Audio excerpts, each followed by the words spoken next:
What's up, bitch? Oh, whoops. Yeah. There we go. Sweet, there we go. Nice.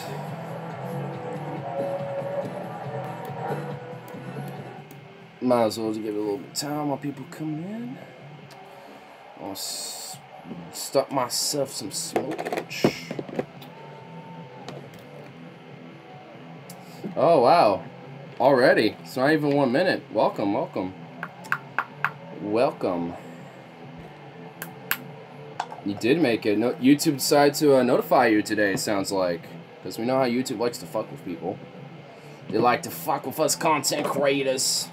Guess I don't really need this music as much as I thought I did. I'm watching a live video of Rammstein, this industrial metal band, and they remastered the video for like their 1998 Berlin show, and I was just like, holy fuck, this is insane. It's amazing. Like, the only time I've ever seen this is in like 240p, not like, what is it, 480? Damn, that's like relatively decent. I remember back like 4 years ago where 480p was HD. Like, that was the HD. Yeah. Can I help you? What are you doing? Stop yourself. You vocal little fuck. But I remember back when like 480, 720, that was like the HD shit.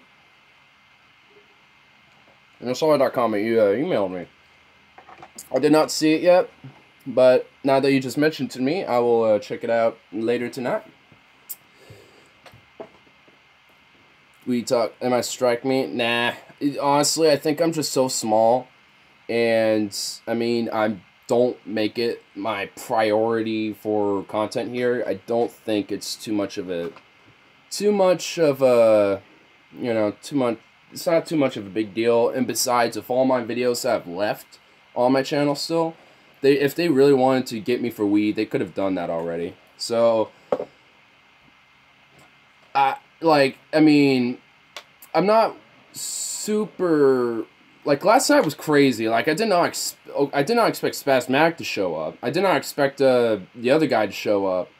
So, I was just like, fuck it, you know, I might as well just roll with it and try to keep super personal things to a minimum. Like, it happens, but I mean, I did not expect it to go as a curveball as it did. But you know, these streams are just kind of meant to kind of, in the end, you know, just kind of do what just happens to come along. Like, you know, if somebody just happens to just be like, "What's up, bitch," and then just show up, and that's fine. I don't care. You know, it happens. So I'm not too worried about it though.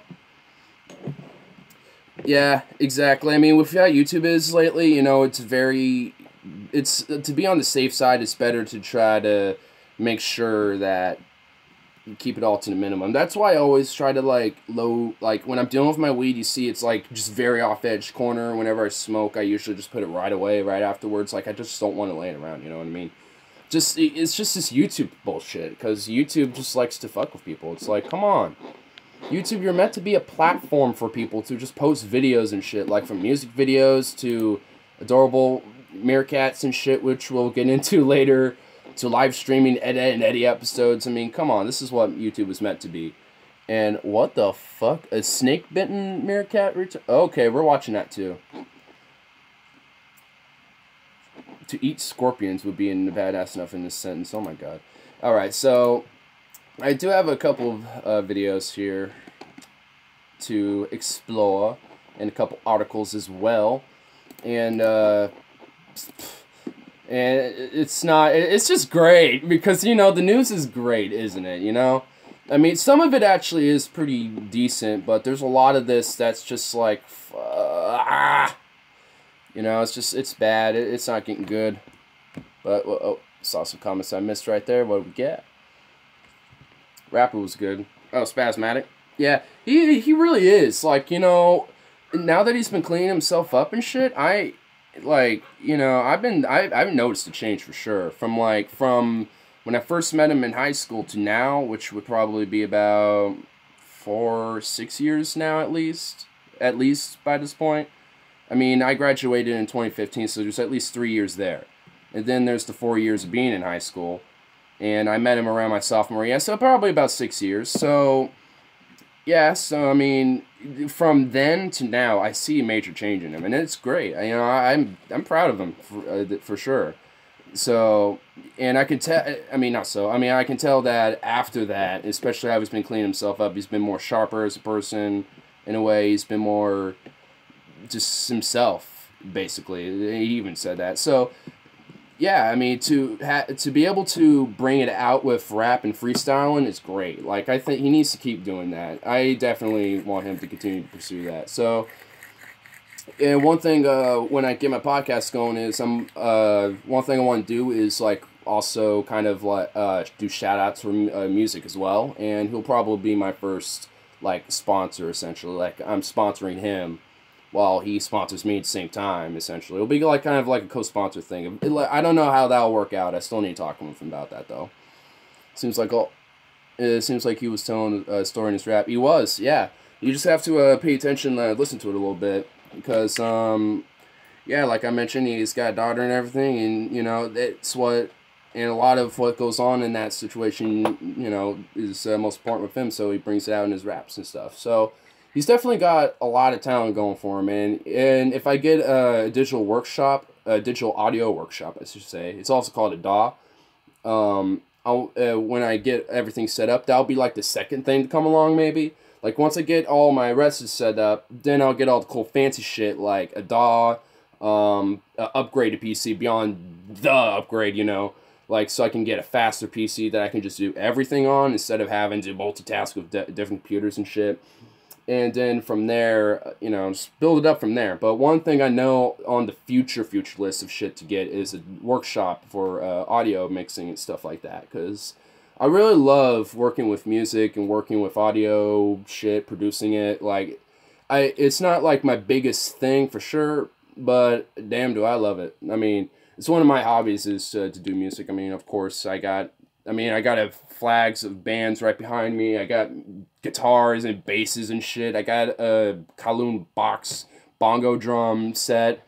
I used to have a electric drum kit, but somebody decided to just give me like the rest of his money, and it was like or half of it, because we both went half into it, and I was like playing on that thing quite literally every day, and then he just comes out in the blue and it's like, yeah, I'm gonna give you the rest of the half of the money and take it, and I'm like, whoa, we didn't even talk about it, but I'm not hanging out with that dude anymore. He was kind of a dick anyway, so fuck him. But I lost the lid, but whatever.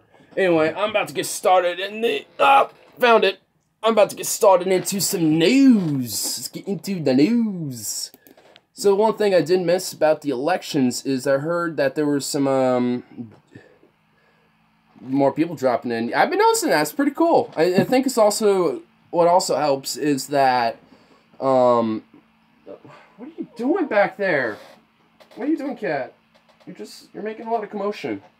But, yeah, anyway, yeah, like, I think that's just also due to, like, when I'm doing my streams, like, I'm doing them more often, and also I'm trying to do them more earlier in the day, or the afternoon. It's like, what, 5:30 right now? Hiccups again, what the fuck? Yeah, but it's 5:30 right now. Yeah, like, I mean, I'm trying to do these streams a little bit more earlier, so I can, you know, get more of a chance to get more view counts and stuff like that. So, I'm noticing that, and I do like it a lot. It's really cool. It's awesome. I know Mellow Bean for sure. He's somebody I've been noticing come back. Dakota's the Spasmatic, so he's been popping in every now and then whenever he's not here. So, and also there's another one named Rip City Bassworks. He's also one of my other friends, but hasn't been on one of my streams yet, though I'm going to try to get him on here at some point. But there's been a couple people I've been noticing, and you know, there's enough people to where I'm remembering the names still, so that's good. I know there was one other person who I've noticed in my earlier streams. I forgot his name, I think. Well, I think I forgot his name. Like, what fucking question? What type of sentence was that? What type of sentence did I just construct? What? Oh my god. Okay, I'm too sober right now. That's the problem. That's the problem at the moment. But yeah, anyway, so I don't know if you know about the Justice Democrats, but apparently they did go get some wins here in these elections. And like I did say in the last stream, I was unaware of the politics of the other states as it came for a lot of their primaries. But I did a lot of my own research for at least my own specific little huddle of local politics, and I'm disappointed in a lot of the more statewide results when it comes to like Congress and governorship and stuff like that. Like the governor, I'm not really too upset about because Kate Brown won the primary and she's our current governor right now. But I'm not too angry about that because I would have preferred Candace Novell. But Kate Brown's good too. Like she's all right, but there's just a few things I don't like about it. Like she has money from Comcast that has been given to her, so there's things about her that are kind of corporate-y, and I'm just running a line mainstream Democrat, and I'm not a big fan of that. I mean, not a lot of people are, but she helped get net neutrality for Oregon, which was great. And she's also done other policies to help support for progressives in Oregon. So it's not like she's bad, but she's definitely not like a full-on progressive for sure. But I mean, I'm not too bummed out about it. I just would have preferred the other one. Like if we had multi-ranked choice voting, I probably would have done Candace, and then Kate Brown, and then whoever the other person was. I did just like a little bit of research, but it was so vague. I was like, well, I already don't want you. You're so vague. Like, why bother? And I think that person got literally last place, or was like just on the edge of Candace. So either way, I mean, I'm not too upset about it, but it's just like, eh.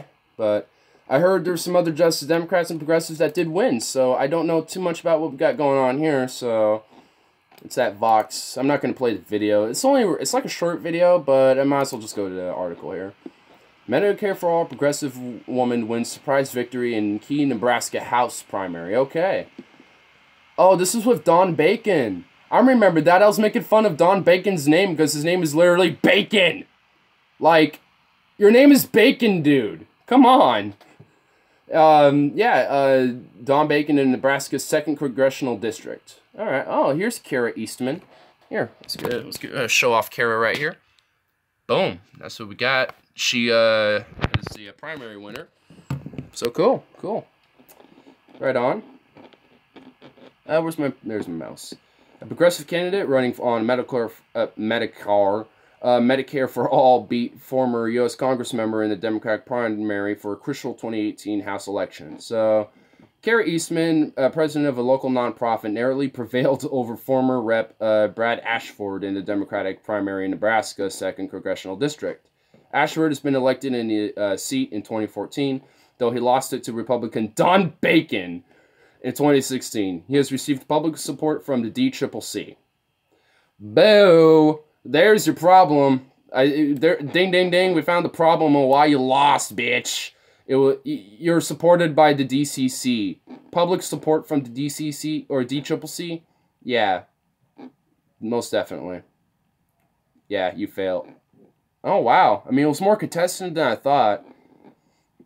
So, Kara Eastman, who won, got 51.4% of the vote. So, it was pretty narrowly, but yeah, it shows that, your corporate talking points, Democrats, no one gives a shit. No one cares. No one wants to hear it. No one wants to hear these stronger together. No one wants to hear break down the barriers. No one wants to hear these, we gotta take on Trump and Russia. Like, nah. How about you, like, do single payer, do living minimum wage for Nebraska, whichever that may be. Do free tuition programs for the state, for college. Do public housing programs. Like, you can go down the list. And people will most likely vote for you on this shit because it's very highly supported. So, that's good. And looks like that's the only... there was another one, but it only said... it's only talking about Kara here. What the hell? Alright, well, I guess we'll have to listen to the video after all to find out what we got going on here. I'll speed it up a little bit, even though it's like a short little video, but let's still see here what TYT has to say. And the title is Just Democrats Go 2 for Free in Special Elections, which is good. Been getting a lot of, oh man. No wonder I'm itching right here. There's a fucking bug bite, fuck. But, yeah. Anyway, let's get into special elections, and I'm going to load my shit up here finally. Has won 100% of the precincts reporting. Although it hasn't been called. It hasn't been called, and that's probably because they probably will do a recount, and that's fair, right? So, but for the moment being, with all the votes in, Carrie Smith's the winner. So she's a Just Democrat. Yeah. Now, we really had high hopes for Greg Edwards winning 7th District of Pennsylvania. He's a Just Democrat. And then there's Jess King, who's in the 11th District of Pennsylvania. She's a Just Democrat. There's only the one in Pennsylvania, I am pretty sure he's the one who lost. In the 7th District, let me double check because I'm pretty sure I was that was the one I was actually looking at and hearing about the most. So let me just go to Google really quick. So I just want to confirm my information. May 15 election results, Philadelphia. Or I guess Pennsylvania, whatever. Here we go. Let's look at it. Pennsylvania was just redistricted. Oh shit, really? I thought there was supposed to be redistricting in like 2020, not already. But I know there was supposed to be a lot of different what's it called, redistrictings in some of the states. I didn't realize that Pennsylvania was also one of them too. Oregon is supposed to do some in 2020 here because Portland is getting so big that they're going to have to district Portland on its own, and then have the other districts around it, including mine, expand out a little bit. So it's going to be interesting to see what Portland's additional district will look like. I might actually end up being in that district instead. I mean, who knows? I really don't know exactly what all this is going to foretell. It wouldn't surprise me the Republicans are upset about that. I mean, when it comes to these, I mean, both establishment parties probably are very upset at the idea of redistricting elections, especially when it's not in their favor. I mean, you got, like, because when I'm seeing, you just said that the Republicans are not happy about it in Pennsylvania, it's because Democrats are redistricting in their favor. So I learned about this in local and state government and last term, and it's called gerrymandering. It's called gerrymandering, and that's where they're doing it obviously. So like, I can actually look up the original thing, origins, because we talked about it originally. Origins of gerrymandering, because the dude was literally named Gerrymander, or no, not Jerry. Well, Jerry, yes, but origins. Okay, origin of the word was combination of salamander and the last name of Elbridge Gerry, who was governor of Massachusetts in 1812. And, yeah, so essentially the first acts of gerrymandering was the fact that he was trying to make a district look like a fucking salamander. And, the dude's last name was Jerry. So, essentially, the results came to be is because, is this the dude? Oh, oops. Something got stuck on me. I think this is the dude.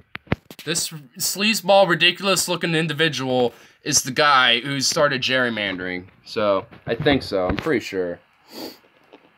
Before the term gerrymander was coined, and even prior, the U.S. Constitution taking effect, redistricting was already being employed for political gain. So, it was already a thing, and it always has been. And it doesn't surprise me that it has. So, in late 1788, just after former Governor Patrick Henry persuaded the state legislature to make the 5th congressional district, forcing Henry's political enemy James Madison to run against the formidable James Monroe. The ploy failed, and Madison won anyway, eventually becoming the nation's 4th president. So, that sounds fun. Oh, wait, is this the district? I can't even tell with that picture. Wow, it's giving me like little slides. I wasn't expecting slides. I kind of didn't want slides. Oh man, yeah, they kind of, and they're also giving some modern examples of gerrymandering, but we already said once. I mean, we don't really need to get into more. But yeah, I mean, gerrymandering is pretty fucking annoying. Oh, I got out of the Google. Whoops, I got out of the Google. That's Google's. But I forgot, because I was looking for the Pennsylvania 7th District results, but whatever. I mean, they'll talk about it anyway. I'll get back into it. As soon as I find it... Oh, shit. Oh, here we go, okay. I thought I lost it. I was like, oh, no. Oh, no, I lost it, because I go everywhere. I'm like an ADD. Who remembers them anyway? Pennsylvania looks so different now that it's done. Man... You know, I'm going to look at it. I might as well look at what the districts are of Pennsylvania. Districts before and after. See what we get. Images. This doesn't help. No. Damn it. Here we go. The new congressional map. Is there a before so I can see what it was before? I guess not. Oh, no, it is. Okay, I think. Was it? Did it just do that? It couldn't. Oh, okay. Current districts and new districts. Okay, here we go. Let me zoom out a little bit so I can see it. Okay. Oh, wow. You are right. This is crazy. That's crazy. I can't even begin. I don't even know where to start with some of this. Look at, wow, you're right. Look at this. So, here's the current ones. Here's the new ones. Like, I don't even, like, over here it's all crazy. Over here it's, like, got all condensed up. Compared to there, like, that looked crazy. This looked extra crazy. But, the new ones, they kind of divided them up more evenly. It seems like they actually did them a lot better than before. It seems like before they were heavily gerrymandered. I mean, look at all this. Look at all those lines in Philadelphia and Pittsburgh. I mean, and all, what the hell's going on over here? Yeah, like the old ones look insane. Like, what's this? What's this district? Like, look at this. It goes like from here, but no, we're taking a nice little upturn up in here in this little peninsula corner of what the fuck? What is that? Wilkerberry, I think. Like, what? What? I mean, yeah, that's crazy. That's crazy, man. Wow. Like, I've never, like, I've seen some pretty terrible districting, but that's crazy. I mean, that's bad. The new ones are so much better, that's for sure. Like, Philadelphia looks like it got split into three districts instead of, like, what? 3? I can't even tell what's going on down there. I literally can't. Like, what's going on? Like, Philadelphia is... Ugh.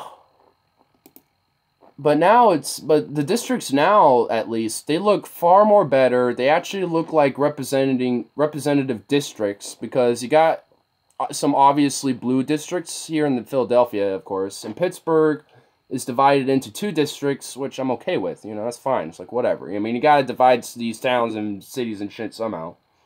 But, damn, that's crazy. Wow. They think, Pennsylvania had it so bad. I mean, I know it could be bad, but damn, that's bad. That's like, what the hell? But, yeah, let me see what these, what we got here for, 2 out of 3. Okay. 2 out of 3. Yeah. Winners. Yeah. Winners and no recounts. Okay. No recounts either. That's nice. Was uncontested. But, by the way, she did have an opponent, but she was so strong the opponent left the Ricks. Okay. God bless. Carrie Eastman wins in the exact opposite fashion of Jess King. Okay. Instead of winning 100% of the vote, she wins 51.2. She's up by 0.6. So she won out of 28,000 votes cast. She won by 160. And by the way, those last 5 precincts, I think were just her family. How did she jump up? She got almost every vote in those last 5 precincts. That's fantastic. Wow. Okay, so apparently, Kara Eastman, she won, like, by barely, because, man, I mean, 107, what is that? 170, That's 177 votes that she won by. Like, holy shit. Like, that's like a margin that you don't want to... Oh, man. And that doesn't require a recount. Like, I mean, I would probably say, even if I was the winner, like, can we make sure? Can we recount? Because, damn, that's close. That's close. Like, I mean, I can totally get, like, maybe like 200 or 250 votes, and then you're like, oh, alright, yeah, that sounds like I won that. But, I mean, 170-some?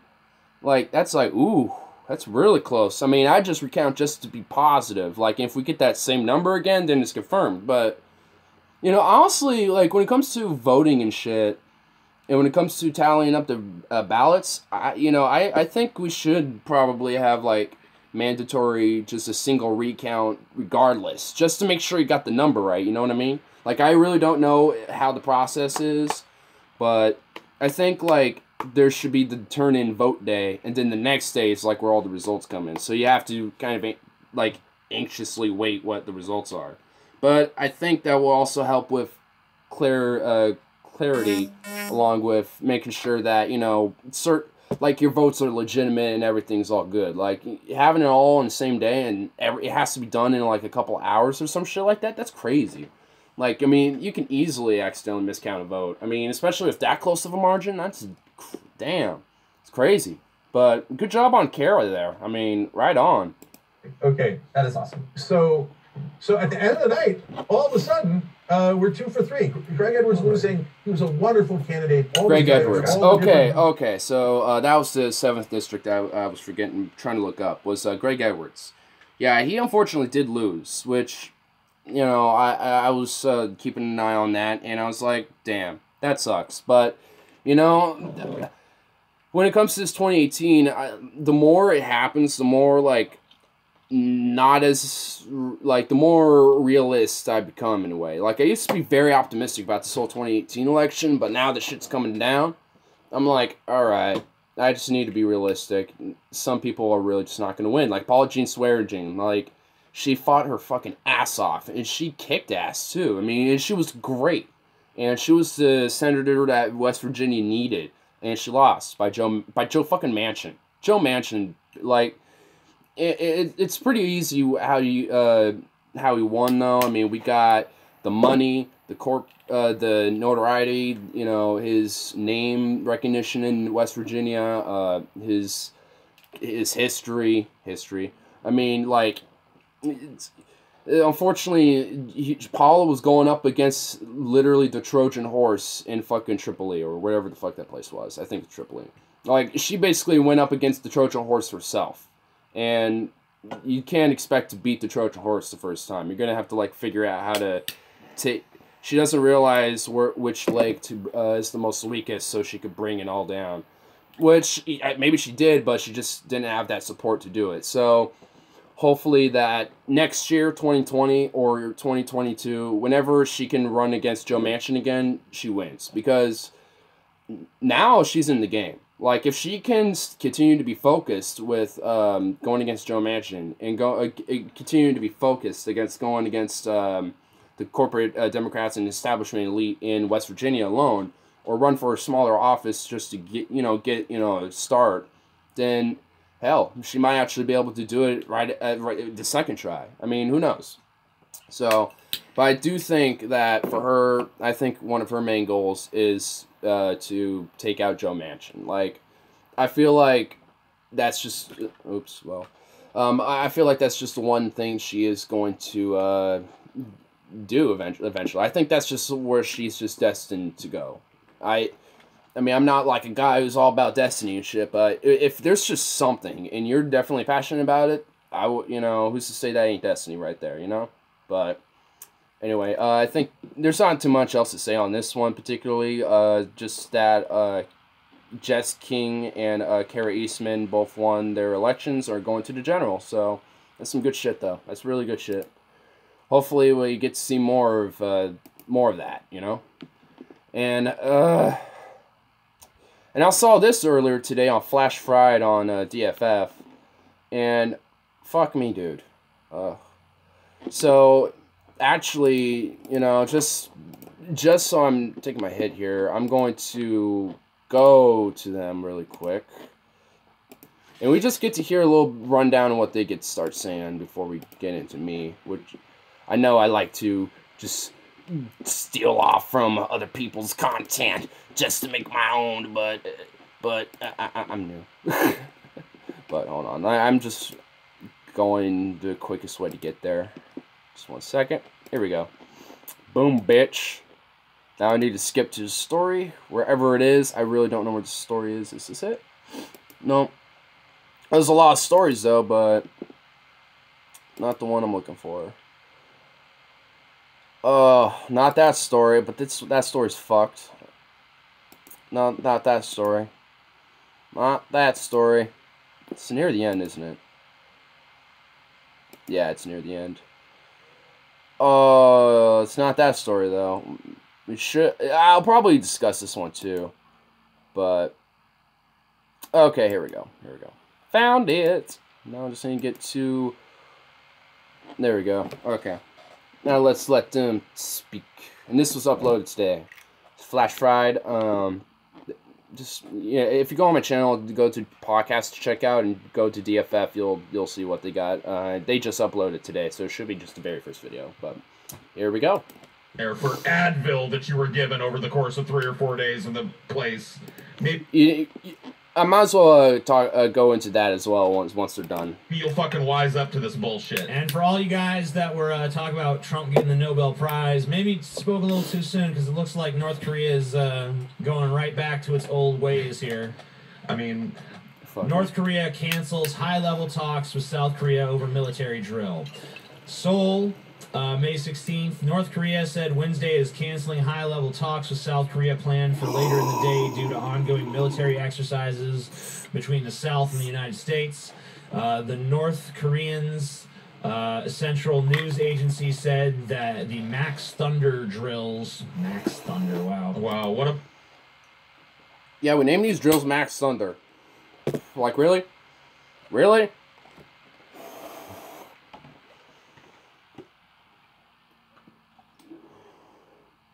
Gotta drink my tea. Yeah, I mean, we call these fucking Max Thunder military drills. We do it like every fucking year. And we're doing this while there's fucking talks about to happen. And North Korea's like, yeah, we're gonna cancel it. Because you're doing military drills when we're trying to do a peace talk. Like, really, this is the type of mentality that the U.S. just has to have. They just have to have it. I mean, this puts a really bad precedent in not just for Korea, but just for the world, in the sense that the U.S. can't be trusted to make deals anymore. Just straight up. Like, who's going to trust us to make deals when we got a fucking buffoon, you know, just going back on all these deals? Like, even the story earlier, you know what, might as well go to that story, because it kind of gets into the context of what I'm about to talk about here. But, hold up, let me get to the... Right there. They will help you. Everybody die. Do a damn low price. Extort drug makers. Okay, so this one, I think it's from BBC News. I have no idea. I'm just going to look up the article. Trump extorts... Okay. Just going to look it up really quick. Really quick. Other nations extort... Alright. Drug prices. Drung. I said drung instead of drug. Prices. And yeah, that's about it. Okay. Yep, it was from BBC News. Okay, here we go. Boom. Alright. So we'll just read it ourselves here. Go back to the other point later. Let him speak on that shit. But I'll talk about this part here. So, Trump... Other nations extort drug makers, which is total bullshit. And oh wow, look at here. So the little main thing says Donald Trump wants to eliminate middlemen in America's pharmaceutical pricing system. Oh well, how do you do that? I don't know. Single fucking pair. So anyway, let's go on here before I go on my rant about this. U.S. President Trump has accused foreign governments of extorting unreasonably low prices from pharmaceutical firms. Unreasonably low price? Bitch! You shouldn't...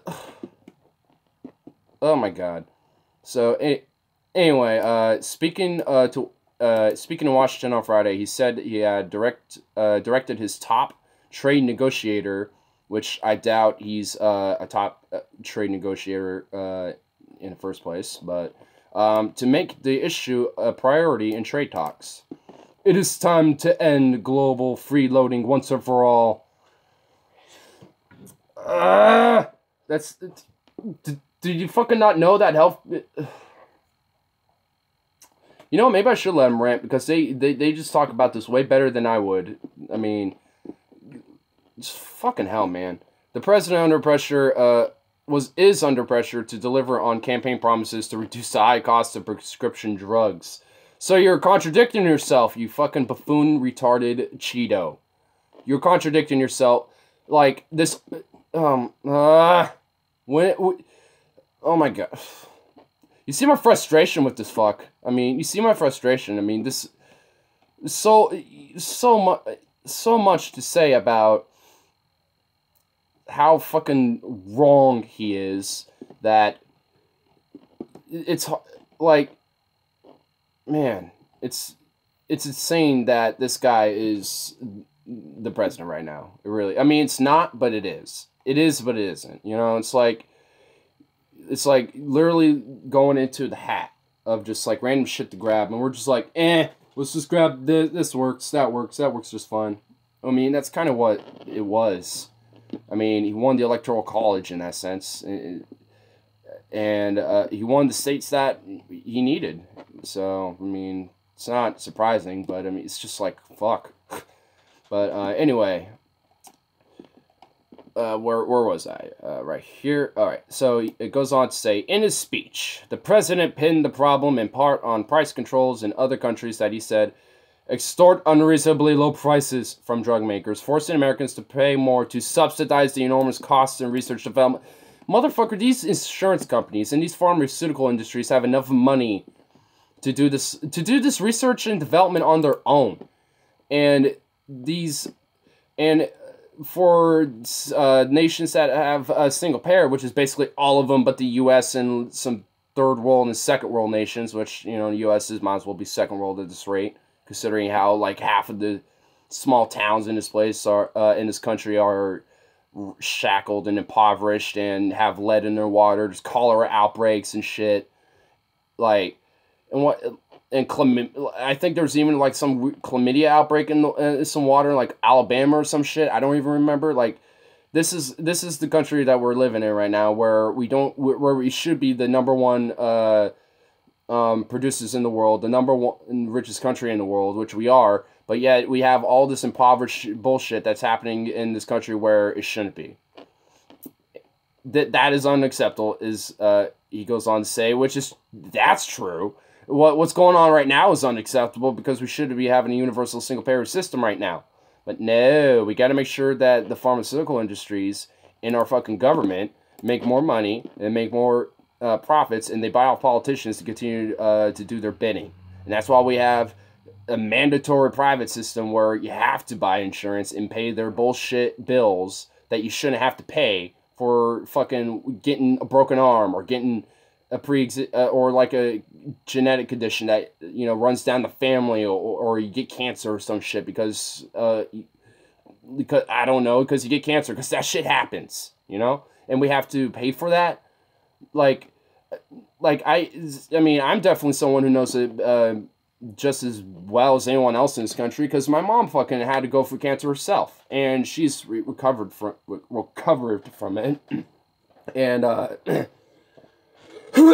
and she is literally in physical rehab right now because of her fucking back, because the where she was doing a radiation treatment, her lower spine is fucked beyond belief, because that's, you know, I mean, we don't have any great ways to treat cancer at the moment besides chemotherapy and radiation treatments, Though now we're starting to get more progress with that. You know, I mean, I hear I think even Cuba has like a pill now for a specific type of cancer that will help reduce the chances of you getting it, or at least helps fight it off to the point where you won't be able to get that cancer anymore. So if even Cuba is getting something like that, then why haven't we done that first? I mean, wait until Cuba patents that, and then they start making a fuckload of money off of like cancer fighting pills or some shit. I mean, I even remember with OHSU, this isn't cancer related, but it was with HIV, and they were doing tests on HIV, and they gave one of their lab rats, basically, somebody who had HIV, who was going to die from it, of course, because that's what HIV leads to AIDS, and then AIDS can kill. And the dude, as long as he kept taking the medication, he would be essentially cured of his HIV.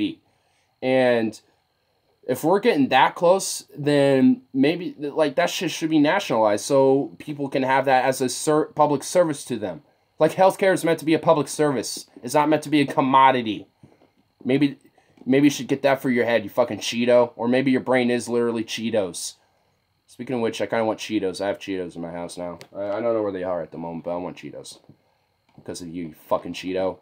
But, yeah, it's just fucking ridiculous that you're contradicting yourself so badly in this situation. But, higher costs. So, an article's not too long, but it goes on to say here, polls repeatedly find that reducing the high cost of prescription drugs is a priority for American voters. Of course it is. I mean, even Bernie Sanders has proposed a trade bill, I think, to negotiate drug prices with Canada to be prices that are lower. And a lot of those drugs that we get from Canada are made here in the first place. So it's like we're just transferring it to Canada just to bring it back. And it's like, what the... I mean, the way the U.S. healthcare system is just so bad. It's just awful. It's utterly awful. And, I mean, anyone who says that it's the best in the world is just... I mean, I even remember having this debate with my uncle. I mean, it was on stream too. And I think you were there to see it too. It was outside, and and say that we got the best in the world, and that no one else doesn't care with when it comes to single players. Just bullshit. It literally is just nothing but bullshit, because you want to know who doesn't really care about the people's health? The United States, because 35 to like 45,000 people every year die of lack of health care, and that's a Harvard study. That's like from Harvard. In fact, let me just look that up. 45,000 die. Here we go. I'm just gonna confirm it really quick. Yeah, here we go. Harvard. What do you know? Yeah, so, it says Harvard right here, health and medicine. New study finds 45,000 deaths annually linked to lack of health coverage. So, yeah, I mean, there you go. I mean, and if Harvard is publishing it, then maybe, I don't know, it's more likely fact or true, at least. So, it's estimated, okay, I mean, this is from 2009, but you can still say the same thing right now, because it's... because our healthcare system hasn't changed. And that was from 2009, so that was after Obamacare got passed, I'm pretty sure. And then it's just being rolled back anyway. Like the Affordable Care Act is just being pulled back anyway. And now like 4 million people have like lost their health insurance now because of Trump's fucking stupid ass. It's, I mean, how do we have a fucking president who's able... I'm starting to get to the point where maybe there should be a law where a future president literally cannot, unless with congressional approval or something, or even judicial approval, or like approval across, I don't know, like, I mean, to the point where they can't just roll back anything they want, even via executive order. Like, they have to either go for a court to approve it, or have congressional approval via votes, or maybe both. Like, it's, like, because you need to uphold your fucking deals. Like, I mean, that's the whole point of treaties, the whole point of bills, the whole point of laws, the whole point of like a fucking government is to uphold certain things, including deals and treaties. And Trump doesn't fucking understand that. The master of the deal fucker right here. Anyway, back to North Korea with this whole, they're more likely going to cancel these stocks here, so I'm going to take some more hits, because what the fuck else am I going to do at this point? Got a buffoon running the country, and, ugh, oh my god. No one's going to be trusting the United States for anything. It wouldn't surprise me if the world power,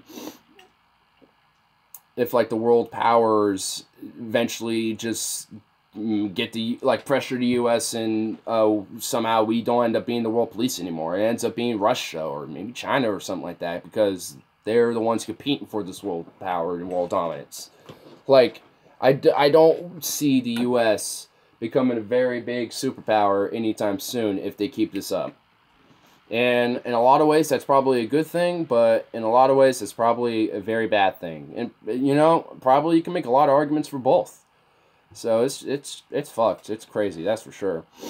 I mean, also, we're going to get into an analysis by Glen Greenwald, which I'll get into in a sec here, but I'm going to go back onto this whole Trump shit. And I also have an article of that as well, so I'll also read it. But anyway, here we go. Boom. Is here. I mean, North Korea cancels high-level talks with South Korea over military drill. Seoul, May 16th. North Korea said tremendous. Believe me, tremendous. Talks with South Korea planned for later in the day due to ongoing military exercises between the South and the United States. The North Koreans. Did Moon Jae-in even approve that? Because if he did, then I don't know what he's thinking. When him and Kim have been the main ones trying to push for this fucking peace talks, especially, and they've been the ones that doing all the primary negotiating, especially with those two countries, considering that they've been at war since 1953, I think, and onwards. Like, this is not the shit we need to be doing. And to Moon Jae-in, you should know better. You should have canceled these talks, or not the talks. You should have canceled these military drills, or at least not participate in them yourself to prove that, hey, or move them. Like, don't even have them in Korea at that point, or something. You know, put them in Okinawa because it's owned by Japan or something. You know, or move it to Japan, move it somewhere else. Don't even have them. Like, like, these talks might not happen now. I mean, these were meant to be fucking historic, and we're just throwing it away. And I'm not saying that as Korea is doing it. I'm saying that as the United States is throwing it away, and throwing away a very, very good opportunity to change the world for the better. I mean, now Kim is definitely not going to, they're definitely not going to concede nuclear weapons for sure. Stop the testing of future weapons, maybe, but he's going to produce the ones he's got going now, that's for sure. There's no way he's going to just not do testing of his weapons at this point. He's going to continue to do that. And he's going to continue to ramp up his own military drills as well, because, I mean, we're doing them, and South Korea is unsure what they want to do, I guess. They're like, oh, we want peace talks, but, oh, we're going to do military drills while we're at it. So, fuck you. Fuck you, North Korea. Fuck you. Yeah. It's like, no. You shouldn't have done these. Like, I didn't even know that we had, like, yearly, like, military drills. Oh, my God. So it says, after weeks of warming relations, North Korea on Tuesday abruptly postponed scheduled talks with South Korea to protect U.S.-South Korean military exercises. Oh, protest, not protect. I'm like, wait, what? But Trump, the administration downplayed the development. Of course he did, saying it was continuing to plan for next month's summit with North Korean leader Kim Jong-un. In a statement, North Korea's official Korean Central News Agency denounced the exercises while it began Friday as a deliberate military provocation. Yeah, it is. I definitely see it as provoking. designed to disrupt the favorably developing situation on Korea. Yeah, I think it is, in a way. And especially how we have John Bolton and all these chicken hawks in our office right now whispering to Trump's ear about how we need to push war, especially with Iran and in Syria, the Palestine and Yemen and Korea, obviously.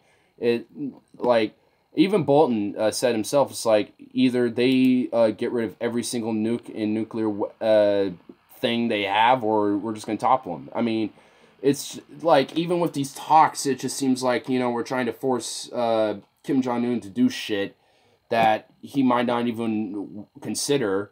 And it's just like, okay, now they're being unreasonable while I'm trying to come up here and be reasonable. So it's just like, well, maybe I was just right after all, like I normally am. So fuck it. Like, it could, and I only say that because whenever Kim's talking about the United States being imperialistic and shit, it's true. It is. And I mean, all he does is just look at the world news when all of his generals and all of his political affiliates come together to talk about what's going on in the world for him in this little hermit kingdom. Because I don't know what else they'd be doing besides starving his people and shit. I mean, they will be saying, "Oh, look, the U.S. is doing more drills. They have a fleet in Ukraine or some in the Black Sea and stuff like that." It's like, no, like we shouldn't be doing that. We really shouldn't be doing this. Oh, we should. All right. Well, it goes on to say the Air Force exercises were undisguised challenge to the joint declaration that Kim and Moon Jae-in signed last month in Panmunjom, the so-called truce village in the demilitarized zone between North and South. North Korean statement said, the U.S. will have to think twice about the fate of the DPRK-U.S. summit. The statement said, using initials of North Korea's official name, the Democratic People's Republic of Korea. Whether the statement reflected a serious change of course of Kim's part or just a temporary shift in rhetoric remained unclear. I mean, I really 100% hope it's just rhetoric. I really do. But, at this point, maybe being a pessimist is probably for the best, because it just doesn't seem like it will be good at all. I mean, this article goes on a little more, but I'm going to let him talk here a little bit more while I take another hit. Add a little bit of that fair useness that YouTube probably doesn't understand, but okay. Central News Agency said that the Max Thunder drills... Max Thunder, wow. Wow, what a bunch of fucking 6-year-old boys that are living out a fucking war fantasy. I love that analogy, Paul. Paul's ego, can I just give you a fucking high clap for that? I mean, that was a really great analogy. I mean, that's what we really have. We have a bunch of old fucking farts who are basically reliving their child days of, being a military boy, and they want to, command all their little toy soldiers around and fucking just blow shit up because that's what they thought was fun as kids, and they just want to keep it going. That's just as what it all seems like to me, too. When you, like, if you wanted to put it in simplistic terms and shit, that's just what it sounds like. So, I mean, I love that analogy that Paul did there, so... Fucking thumbs up on that, Paul's ego. The South Korean and U.S. Air Forces are a rehearsal for invasion of the North and a provocation amid warming inter-Korean ties. Well, the funny thing about this is because now the Trump administration is kind of dependent on this summit, this June 12th summit going well. Right. And they're really leaving a lot on the fucking table, because if it doesn't go well, then like it's kind of either just it goes back to this posturing or it gets even worse. Because, the big issue with this is denuclearization. That's really a big issue for the Korean Peninsula, and can they actually achieve that? Whoa. And what is the Trump administration going to handle it? Whoa. I just got sprayed in the face by a tea. And, like, somehow strategically, every drop of tea did not touch any weed. Okay.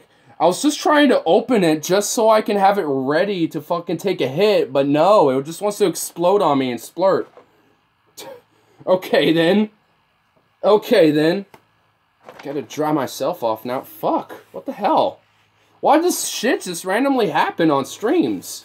Like, nothing ever happens when I'm just by myself, doing my own thing, not giving a fuck, just listening to news. But as soon as I start a stream, there's always got to be something going on. Got on my face, too? Like, what the hell? What the hell? Got on my computer thing here? What the fuck? That was some bullshit. I just wanted to open the cap. That was it. I didn't want this. Got it on my screen? Like, how in the fuck? How? Did it actually... Oh, so I guess one drop made it onto the tray, but it didn't, like, touch the pile itself, but the pile's just gonna flop in there at some point. God damn it. That was eventful. It's always something, isn't it? Always something. Oh, my lord. Anyway, back from that tea intermission. Holy shit. But, you know, the correct way. And I mean, Well, I don't got anything else at the moment. I need the toilet paper for, obviously, this, and, I mean, for my nose. Like, holy shit. I mean, but I didn't have anything else to clean it with. Oh, my God. Oh, that was ridiculous, though. Oh, my God. I gotta be honest with you, the biggest problem that I have with this is, TJ and I watched a news story about this the other day. sure. They had an expert on that was talking about how this military drill happens annually. It happens every year. Yep. And in years past, the North Koreans have thrown a fit about it. So we know it pisses them off. We know in the past that the North Koreans don't like this Max Thunder drill we do every year. Max Thunder! Max Thunder! I need to grab a torch. My torches are running out. Going on fumes. Come on, there we go. Just need that. We have a summit coming up. Right, we've got a summit coming up, a historic summit where the leader of the Hermit Kingdom is agreeing to meet with world leaders and talk about opening up this peninsula. And we go forward with this stupid fucking military drill that accomplished exactly nothing of worth and provoked them again. Now, I'm not saying they should be provoked by it. I'm just saying, knowing that they have been in the past, don't you think it might have been a smart thing to maybe postpone Max Thunder for a few months until these talks have happened? Let's let the, I mean, Or not do it at all? Let's push Max Thunder a little back on the count. There's a potential. Max Thunder! Yeah! Ugh. Like, I wish Trump's face was in my nose right now so I could blow it at that. Like, I'd much rather blow my nose on Trump's face right now for allowing these fucking drills to continue on. You know, I bet it was just, like, Mattis or some shit.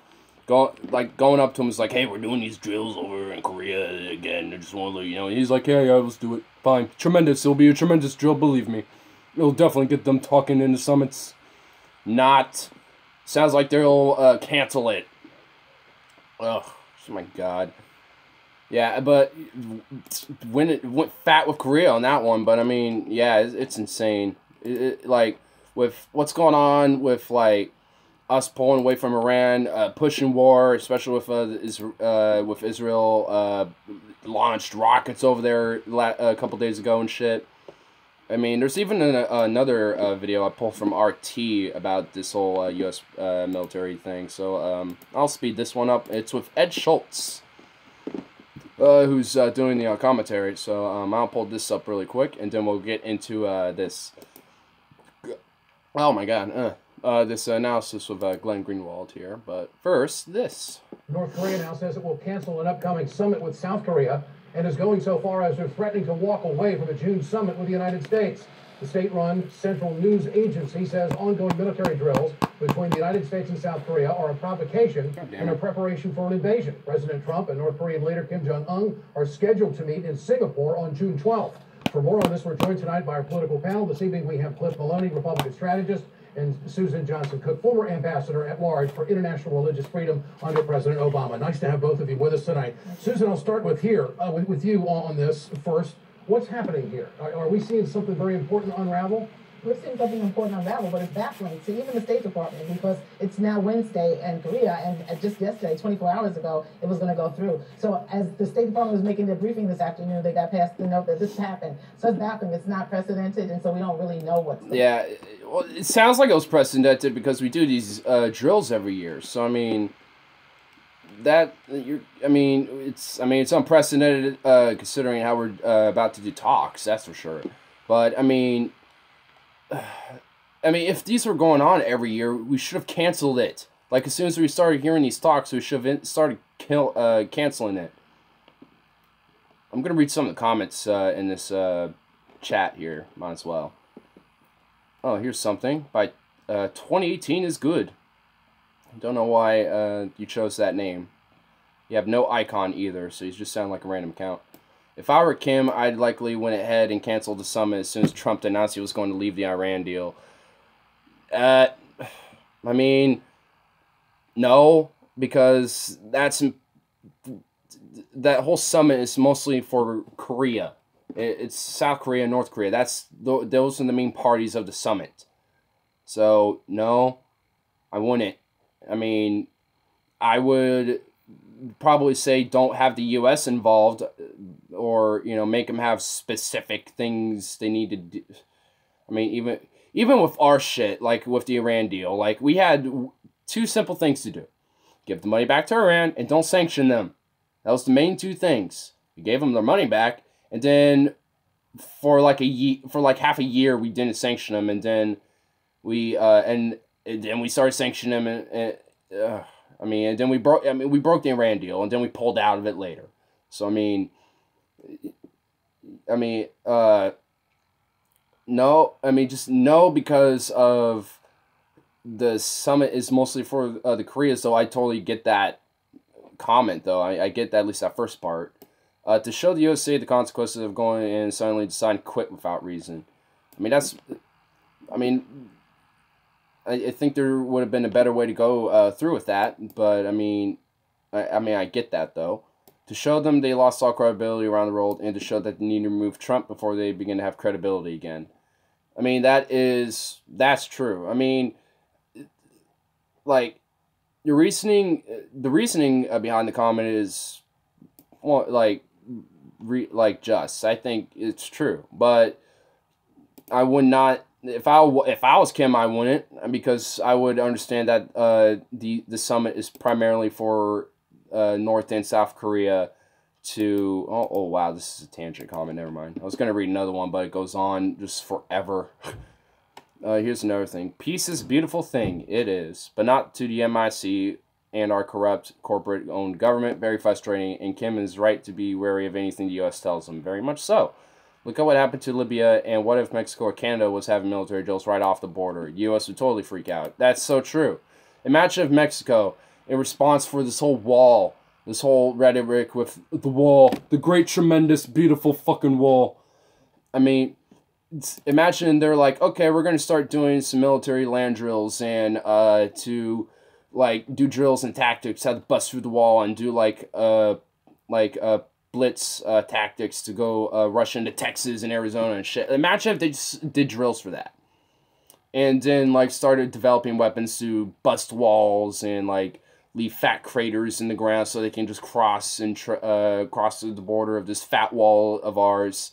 We would be calling for regime change in Mexico, and we would probably, like, I don't even know what else, but it would just basically be calling for war for Mexico at that point, considering how I would say our policy is with foreign policy.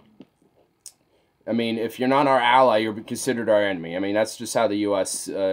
Foreign policy is, basically. And that's a very long comment. Never mind. You know what? Fuck it. I'll read it, because there's some facts in here. I'm seeing some shit. The USA doesn't want peace. Peace don't sell. That's true. War sales, big time. That's very true. I mean, the military. I mean, look at like for the F-35, for example. The contract of that $3 trillion project for one fucking upgrade of a fighter, like, that couldn't even fly for the longest time, which it recently started, I guess. I mean, look how much every part of that plane is made in every state. Like, the weapon systems are made for, I don't know exactly where, but they would, like, have the contract where the weapon systems would be made in Illinois, and then, like, the chassis for the aircraft would be made in Washington, because Boeing's there, or Lockheed. I mean, I don't know which aircraft it is, but I mean, you get the point, though. I mean, they don't do it with just that. They do it with all sorts of other projects and shit, which is how they make so much money. And it goes on to say, look at where the biggest budget of the U.S. is, the war machine. The manufacturing of weapons is a big profit for the USA. Look it up. I mean, yeah, half of our own budget that the taxpayers pay for is literally the military. And it's probably more now, considering how Trump has escalated that by a couple hundred billion, I should say.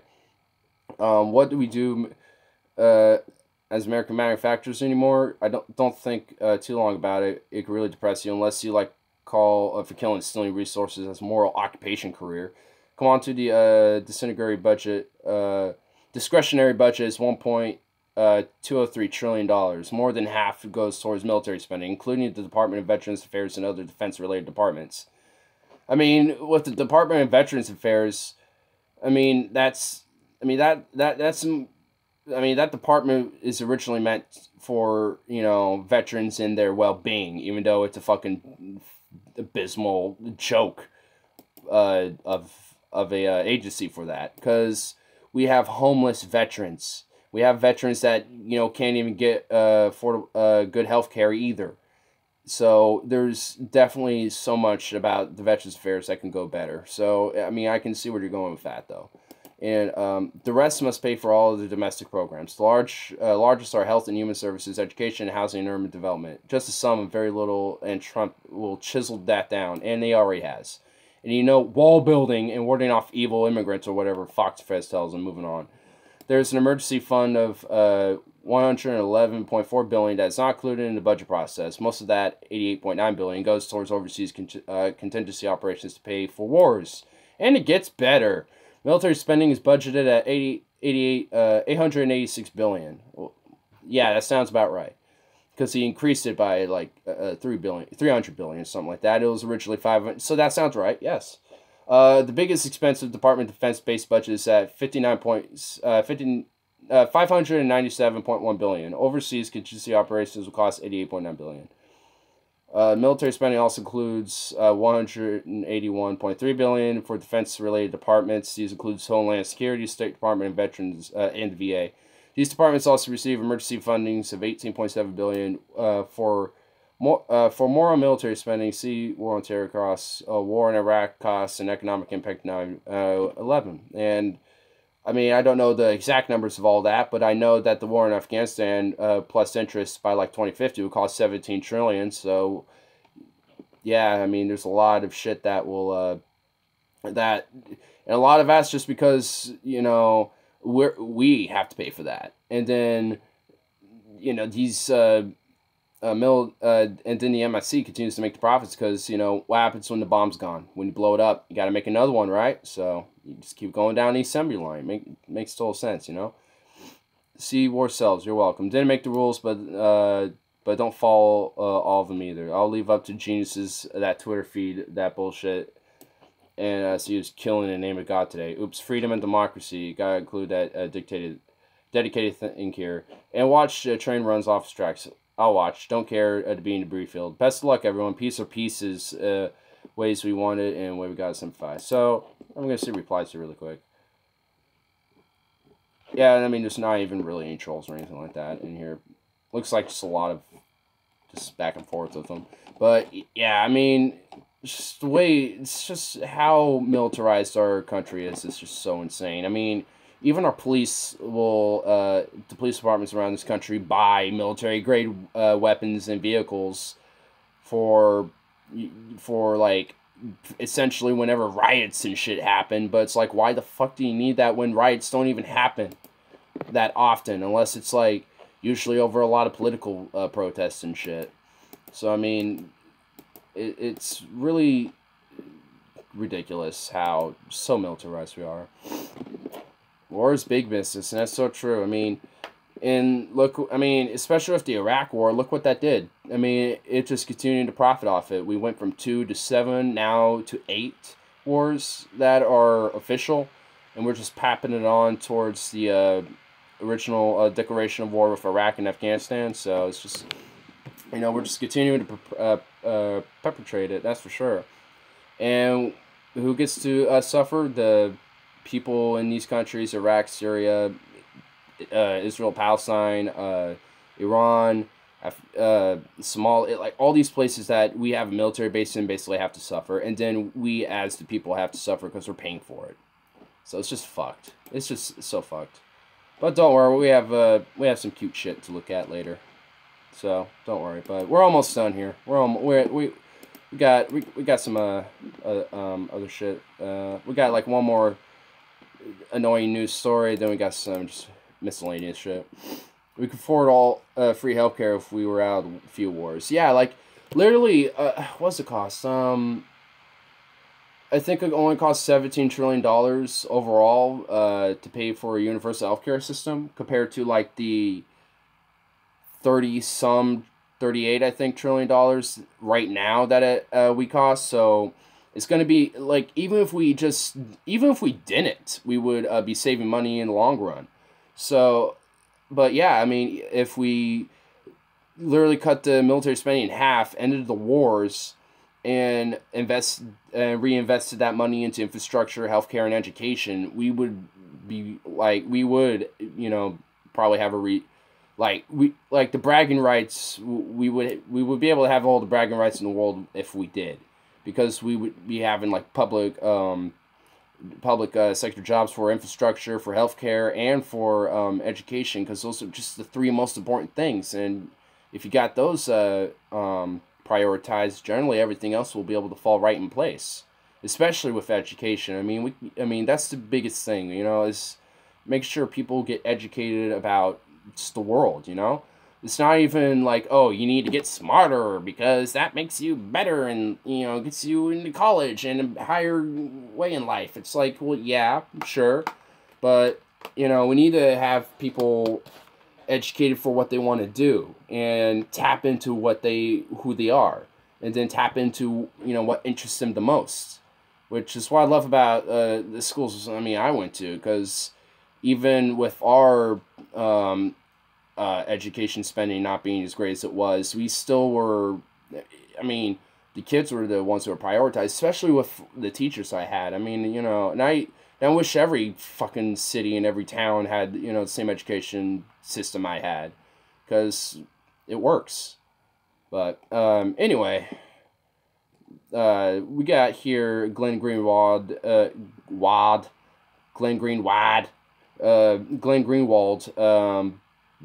on a question of, is Trump a parent? But I'm going to let them all speak. And I'll say, a little bit of my points before I let Glenn go into what he's going to talk about. There's this perception about Trump that he's a madman. He's unorthodox. He's breaking from conventional American politics. And he's not following, in many issues, the same line as his predecessors. So what is your take? Is Donald Trump breaking from orthodoxy? Is he a continuation, or is he a mixed bag? So his question was there, is Trump like unhinged and very unorthodox, or is he a mixed bag? And for me, he's definitely a mixed bag. Not like a mixed bag as in like, oh, there's some things I agree and some I don't agree with. I mean that as in just who he is in general. Like, let's just like take out all of his decisions and just look at character for a second. You have a guy who shoots from the hip, basically, with how he talks. He repeats a lot of what he says all the time. And he does things in hyperboles, essentially, which for just some general person who does pay attention to the news and doesn't really have much of an interest in politics besides just as long as their life is going good, and then it will tap into those people. But if for someone who is, wary of what's going on in the news like I am, then it's pretty obvious that he's not a mixed bag in policy-wise, because he doesn't stand for anything. You could find one position he's made and then see he made a totally polar opposite decision of the same topic. Like for his rhetoric on wars, like in the primaries, he was very anti-war. But now look at him. He put us in 8 wars instead of 7. He put a fucking Moab bomb in Afghanistan to blow up some caves in Afghanistan that were more likely built by CIA to help with the Mujahideen. And it's just like, it's a contradiction and a lie, most of all. And he's definitely a mixed bag with his when he goes into his populist rhetoric, because there's only been very few times where he's actually upholded his populist rhetoric, which is the wall, for one. Another thing was infrastructure, though his proposal for infrastructure is just subsidizing private infrastructure or private contractors to do the infrastructure building instead of having a public sector and then just guaranteeing a job for everyone. It's going to be done by private businesses instead. So even that, he fucked it up anyway. But, I mean, to people who don't pay attention, they're going to see that and be like, see, for the working man, yeah. Yeah, that's my boy Trump. That's right. That's right. My boy Trump. But he's like, so he's a mixed bag, and like, in the sense that his character in a lot of ways does not actually show what his views are, in a sense, if that makes sense. Like, and the way the media portrays him with this whole with his character is ridiculous as well, in a sense, because they always go after him cursing, being a vulgar individual, and like he just, and they go after all the shit no one cares about, which helps boost his popularity too. So is he a mixed bag? I mean, I forgot what his other thing was there for a second. Let me just get to the other part of his question. Breaking from orthodoxy is the... So, okay, so is he breaking from orthodoxy? No, he's not. He's definitely not. I mean, it's pretty obvious. Oh, shit, my battery. But it's pretty obvious that with how he's been performing, he's not unorthodox at all. He has not broken orthodoxy. He's continuing the status quo, and perpetuating it even worse. Hold on, just putting a plug on it. Gonna put a plug in it. That should keep me going. But yeah, I mean, he's a mixed bag in character, but he's not breaking from orthodoxy. He's orthodox, or in that sense. Though in character, he isn't. But the continuation, or is he a mixed bag? I think it's so. Let's hear what Glenn has to say, though, after my little analysis on his situation. Whoops.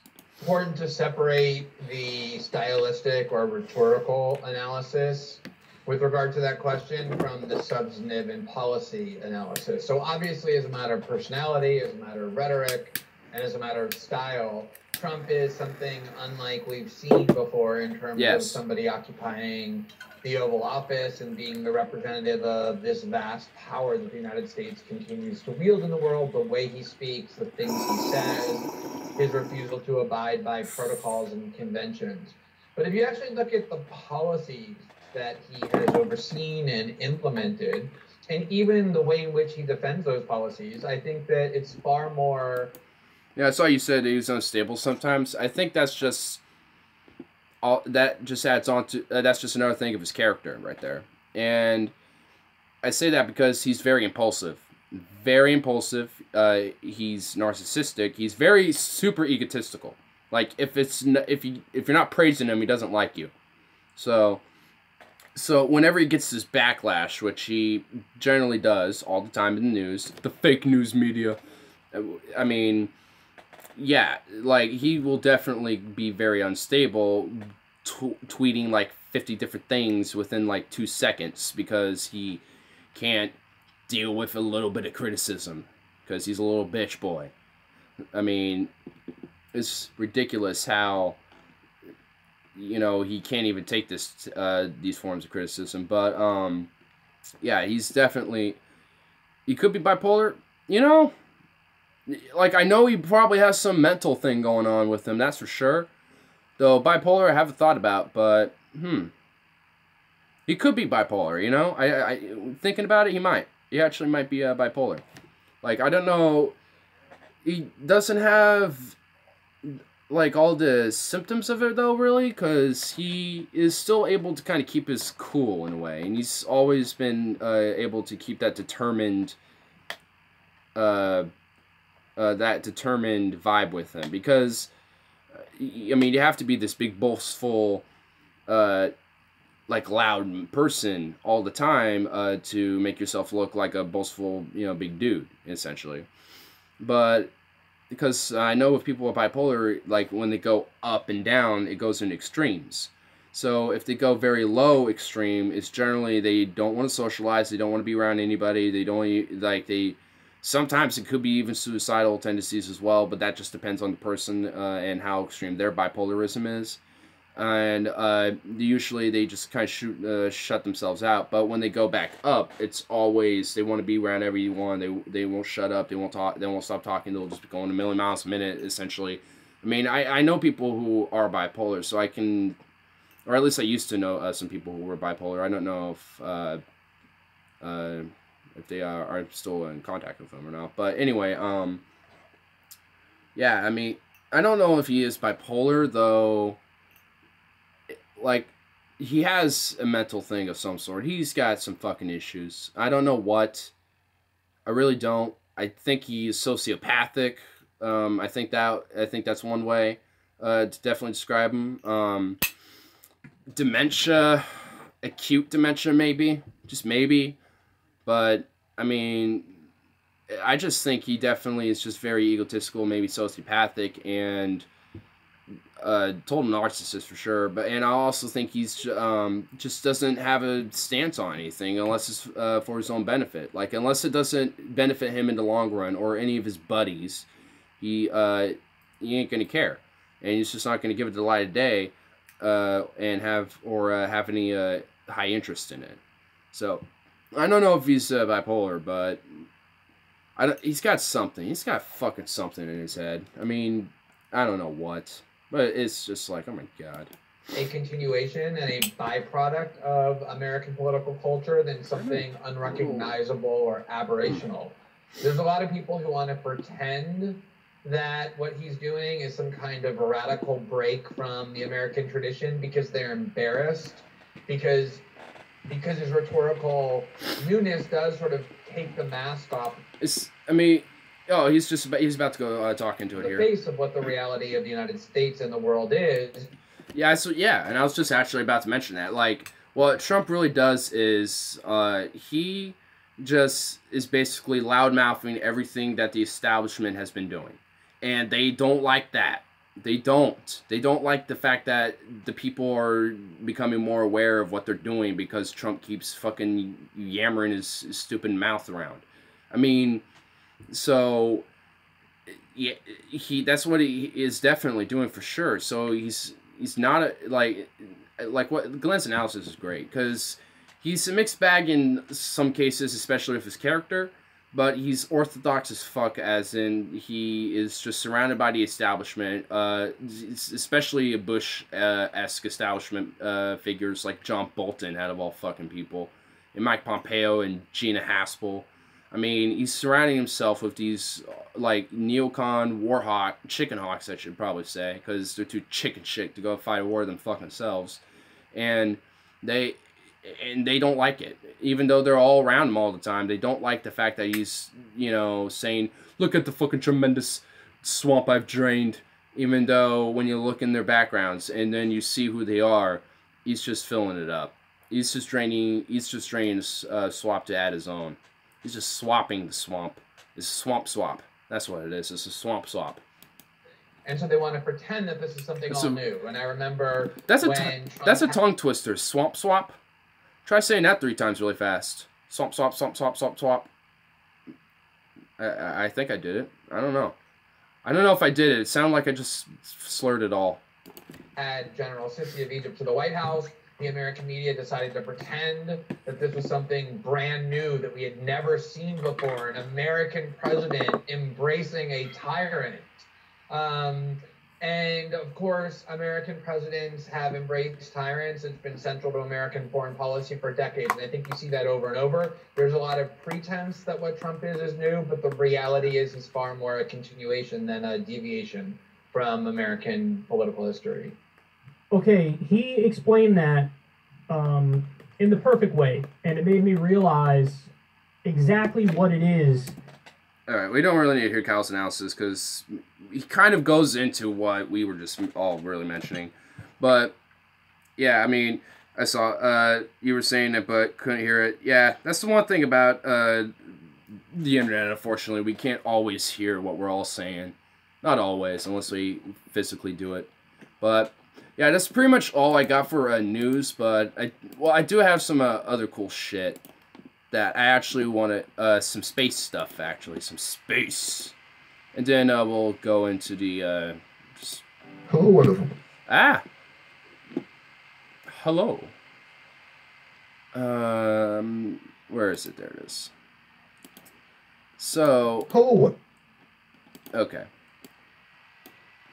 So this first one is going to be on, if you remember the, stream where I was with my telescope, my dad came out and was talking about a solar flare that was expected to come in, and I'm pretty sure this is a video that he was mentioning because this is a video by what the fuck, a video by Anton Petrov, and it says we've detected a ridiculously powerful solar flare from Proxima Centauri. So if this is the one that we were talking about, then this is the solar flare. So yeah, it sounds like Proxima. So I don't know too much about this. I only saw this video once, but we'll go through it again and just kind of talk about it. Wonderful person, this is Anton, and in today's video we're going to be talking about Proxima Centauri, and specifically about an event that occurred just over a year ago that basically made this relatively difficult to see star quite bright. And it actually was so bright that you could see it from Earth. Anyway, welcome to What the Man.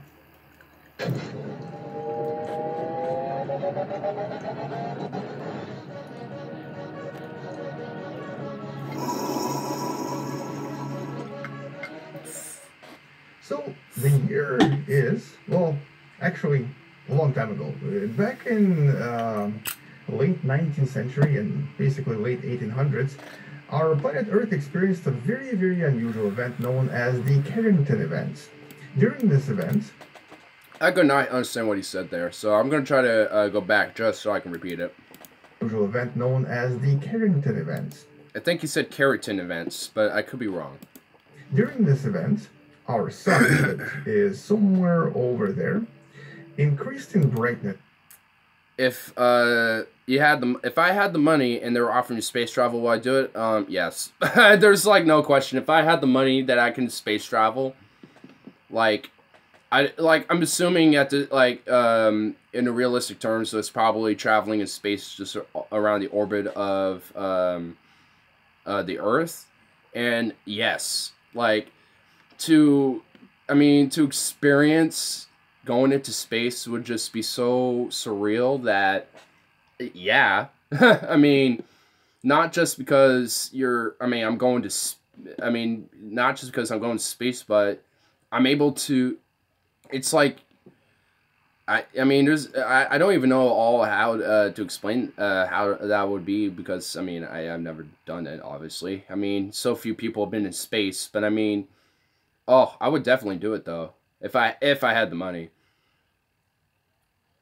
I know they're trying to colonize Mars, and they're basically saying there's going to be no return ticket, or it's going to be super long time before you can come back. Because I heard there's two theories on how they're going to go to Mars, and it was either that they were going to do the one trip colonization, or they're going to do a colonized trip and then build a craft that is supposed to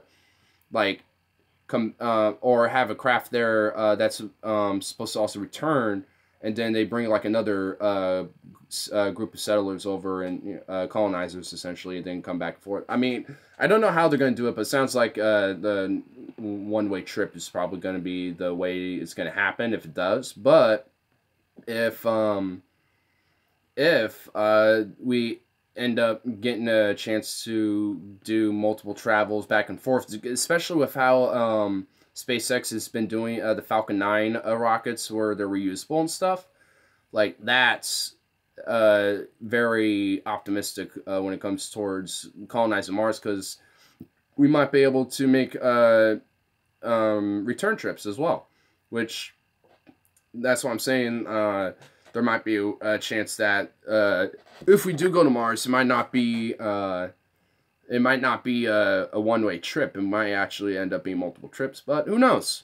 Who knows? It might end up starting with a one-way ticket, but then we'll eventually progress from then that we'll be able to do multiple trips. But who knows? I mean, I'm pretty optimistic when it comes to Mars and Titan and Europa colonizations, because it just sounds like that with what research we have and what discovery we have been finding out about these places, that it sounds like we might, at least hopefully in your lifetime and mine, that we'll be able to see these launches into these places, and maybe even see the first attempts to send cameras over towards Proxima Centauri, because, oh, wouldn't that be awesome? Especially with the super flare that's supposed to happen. I mean, that would be really cool to see. So much, well, actually, not so much, but by about 0.01%, and created such a huge and such a powerful flare that when it got to Earth, this guy actually has quite a light show on the surface. So, long time ago. Oops, my bad. So what he uses, the program he's using is called Universal Sandbox 2, which I haven't heard of until just now, and I really want to get it because it just looks so fucking cool. But that's the program he's using to kind of demonstrate this. Right here, so we're going to increase all of these values, making this a very, very powerful and very beautiful looking northern light. So you could see these northern lights from pretty much everywhere. And this happened because so the green is meant to be the northern lights. Particles from the super flare, as it's called, reached our planet Earth and created this very beautiful event. Also during this event, I'd love to see that event. A little bit of its ozone layer, and this basically made the planet a little bit more exposed to UV lights. In other words, it was a little bit more dangerous to live on our planet. But such events don't really happen very often. As a matter of fact, since then, I'll skip a little bit here. Proxima Centauri, which is the closest star to us, our closest neighbor with the closest exoplanet, is right there. But you can't. Okay, so from looks like from the sun to Centauri, neighbor with the closest exoplanet is right there. Right there. But you can't really see it because it's actually a red dwarf. It's very, very dim.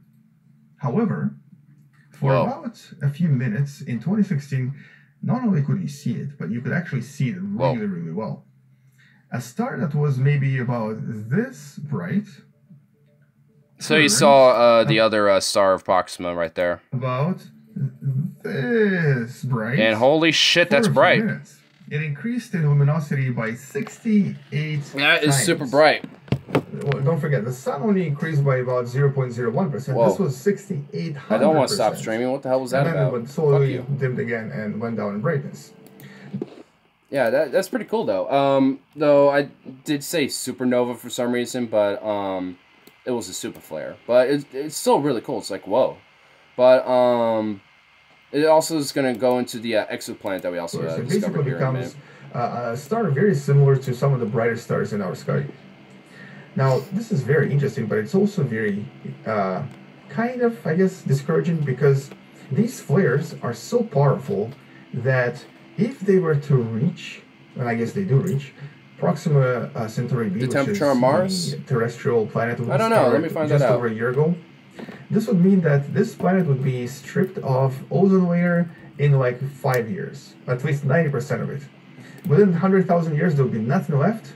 It would then start affecting the atmosphere and any kind of life on the surface. And without ozone layer on the surface and experiencing such flares, no life would survive here at all. As a matter. So due to these flares, the recent exoplanet that we discovered, which I also think is tidally locked, is the ozone would essentially be evaporated, basically. So the chances of life actually being on this planet is unfortunately unlikely. But I won't consider it a deterrent though, because I still think we should check this planet out, as you know, just because it's there, you know. But the average temperature of Mars, though, it differing in situ values. It's been reported the average temperature on Mars of common value being negative 55 degrees Celsius or 218 Kelvin, or negative 67 degrees Fahrenheit. Surface temperatures may reach as high as about 20 degrees Celsius, 293 Kelvin, or 68 degrees Fahrenheit. At noon at the equator, and a low about 153 degrees Celsius, or negative 243 degrees Fahrenheit at the poles. So the poles are cold as fuck. Don't go there. But it seems like that the average surface, though, overall does not seem as bad. Actually, it just seems like it would be like living in the Northwest, or like living in Alaska or something. So it sounds like it would be like living in like the steppes of Mongolia or something like that, it seems like. Because if these are the average temperatures, like the Gobi Desert kind of comes to mind, or the like the steppes of Siberia or something like that. Like those come to mind, without the trees and life, of course, but you get my point. But yeah, I mean, that's pretty crazy, though. And also, same channel, but this was also really cool. And it's called We Just Found a Record Holder Pulsar. And it doesn't go into the name because it said the full video is We Just Found a Record Holder Pulsar called, but there's no name. There's no name. But whatever.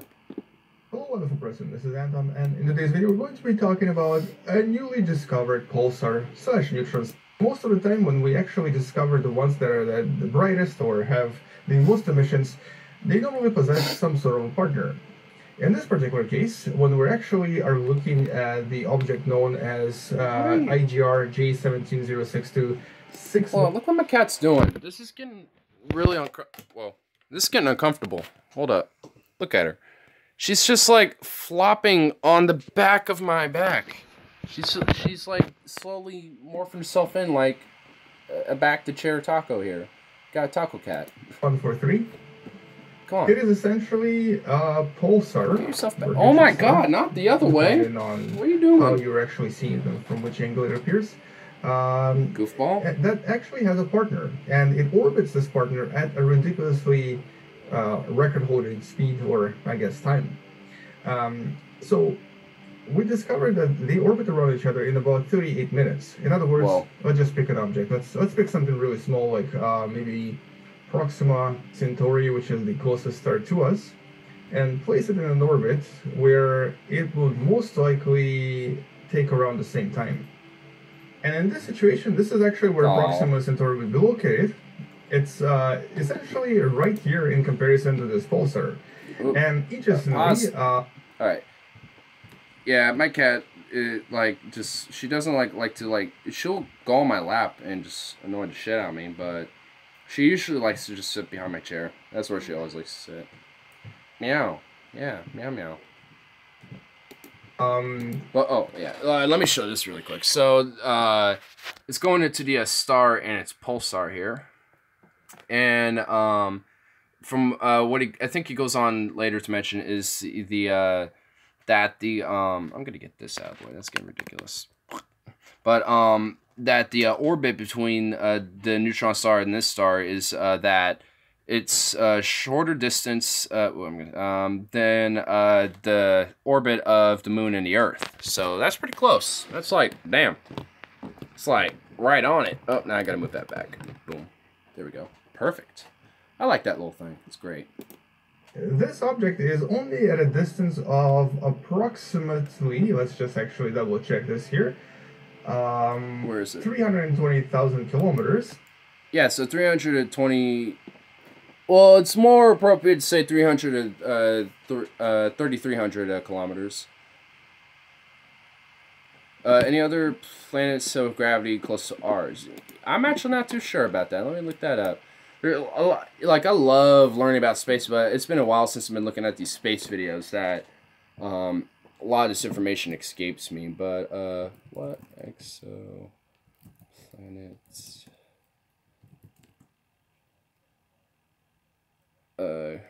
Gravity like Earth.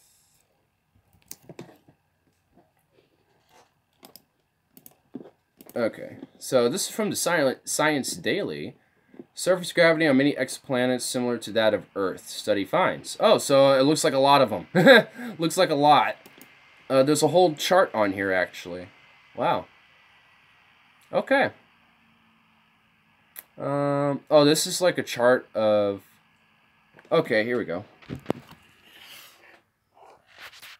So, if I am right, this chart, this is in mass, and this is in surface gravity.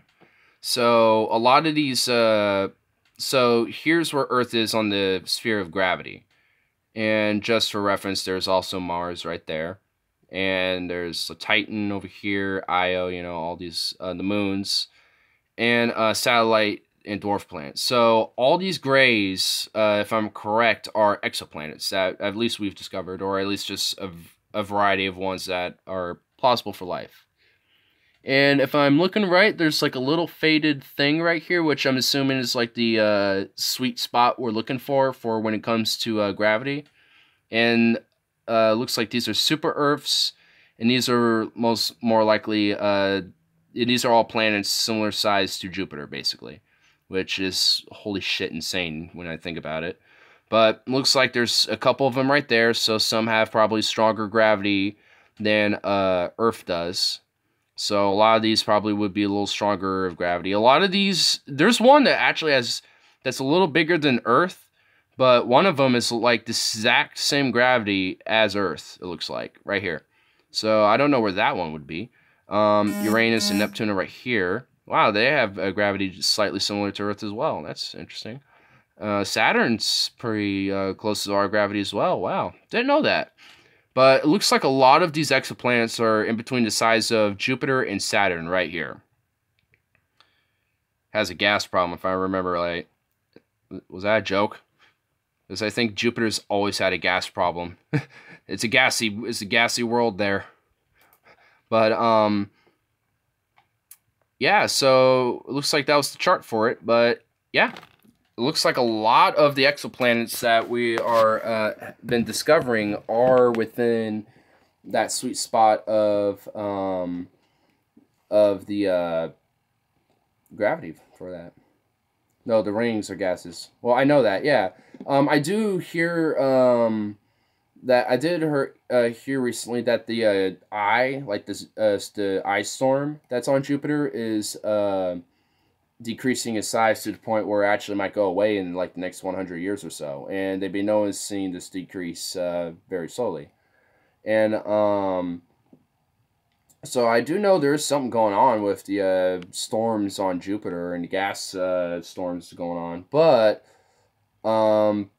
I didn't hear anything else about what's going on with Jupiter though. So if you find something again, go ahead and send a link or something like that, because that'll be really interesting to check out. But I mean, this is really cool to see too, knowing that a lot of these exoplanets, even though they're about as big as Saturn or larger, they all are within that sweet spot for gravity, which is great. And then there's just like a fat spike with all these super big, gigantic exoplanets. Man, it would be so cool to see them. It would be really cool to see some of these planets. It would. Oh, I love it. But yeah, I mean, that's all I got for some just nice news that isn't terrible. But now we got something I saw on BBC Earth. I don't know why I'm not subscribed to that. Oh, fuck. It's recommending me other channels. Go away.